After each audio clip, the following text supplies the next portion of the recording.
నా సామి ఈ లోకమంత నీ అంశనే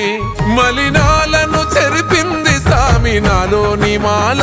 మానవత్వం నింపింది సామి నాలోన చాలా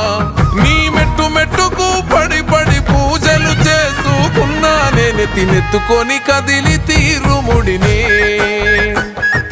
నా హరినామం నా శివనామం నుదుటిన దిద్దుకున్నానే మణికంఠయ నామం ఆ కైలాసం ఆ వైకుంఠం చేరగా వస్తున్నానే శబరిమల క్షేత్రం